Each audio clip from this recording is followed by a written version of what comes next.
এই তীর্থ দেবতার ধরণীর মন্দির প্রাঙ্গণে যে পূজার পুষ্পাঞ্জলি সাজাইল সযত্ন চয়নে, সায়াহ্নের শেষ আয়োজন যে পূর্ণ প্রণামখানি মোর সারা জীবনের অন্তরের অনির্বাণ বাণী জ্বালাই রাখিয়া গেল আরতির সন্ধ্যা দীপ মুখে। সে আমার নিবেদন তোমাদের সবার সম্মুখে। হে মোর অতিথি যত, তোমরা এসেছ এ জীবনে, কেহ প্রাতে কেহ রাতে, বসন্তে শ্রাবণ বরিশনে, কারো হাতে বীণা ছিল, কেহ বা কম্পিত দীপ শিখ এনেছিলে মোর ঘরে। দ্বার খুলি দুরন্ত ঝটিকা বার বার এনেছ প্রাঙ্গণে। যখন গিয়েছ চলে দেবতার পদচিহ্ন রেখে গেছ মোর গৃহতলে, আমার দেবতা নিল তোমাদের সকলের নাম। রহিল পূজায় মোর তোমাদের সবারই প্রণাম। হ্যাঁ, ঠিকই ধরেছেন, পূজা পূজাই তো আজ আমার রবীন্দ্র পূজা গো, রবীন্দ্র ঠাকুরের পূজা। তাঁর লেখা মন্ত্র উচ্চারণ করে তাঁরই পূজা সমাপন করছি। এ যেন ঠিক গঙ্গা জলে গঙ্গা পূজার মতোই। আর মানব জাতি, কবি তো নিজেই বলেছিলেন, মরিতে চাহি না আমি সুন্দর ভুবনে, মানবের মাঝে আমি বাঁচিবারে চাই। তাই সেই মানব জাতিকেই বা অস্বীকার করি কি করে বলুন? তাই বিশ্বকবি, ত্রিকালদর্শী, মহাজ্ঞানী, মহাযোগী কবিগুরু রবীন্দ্রনাথ ঠাকুরকে তাঁর জন্মজয়ন্তীতে জানাই প্রণাম। আর সমগ্র মানব জাতিকে প্রণাম জানিয়ে আমি এই পূজা শুরু করছি। কবির পূজার শুরুর প্রথম পর্বে কবির কাছে প্রাণশক্তি চেয়ে নেব। তাই কবির ভাষাতেই বলি,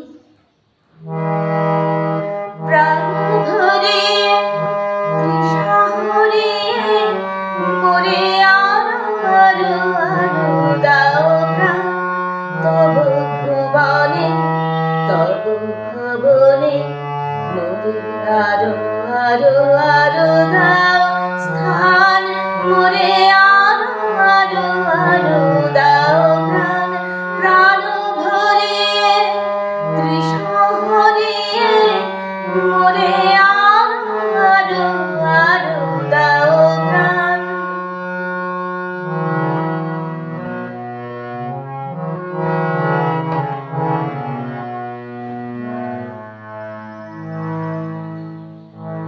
প্রাণ শক্তি সঞ্চয় না করলে কবি তোমার সেই কথা, সেই আবৃত্তি উচ্চারণ করব কি করে? তাই বলি, আমি ঢালিব করুণা ধারা, আমি ভাঙিব পাষাণ কারা, আমি জগৎ প্লাবিয়া বেড়াবো গাহিয়া আকুলে পাগল পারা। কেউ সে এলাইয়া ফুল কুড়াইয়া, রাম ধনু আঁকা পাখা উড়াইয়া, রবির কিরণে হাসি ছড়াইয়া দিবরে পরাণ ঢালি। শিখর হইতে শিখরে ছুটিব, ভূধর হইতে ভূধরে লুটিব, হেসি খল খল গে কল কল, তালি তালি দিব তালি। কবি, তোমার মধ্যে, তোমার সৃষ্টির মধ্যে আজ আমার সকল রসের ধারা মুক্তি পাক।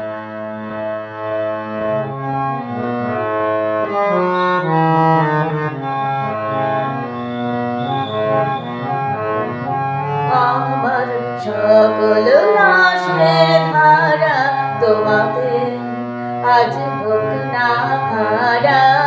আমার সকল রসের ধারা তোমাকে আজ হোক না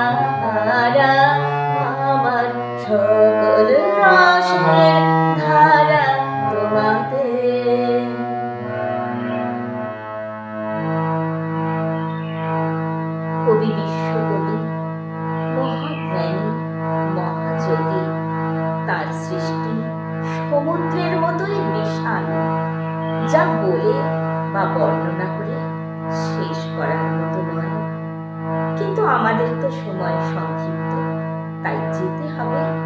কবিকে প্রণাম জানাই আর পরিশেষে বলি,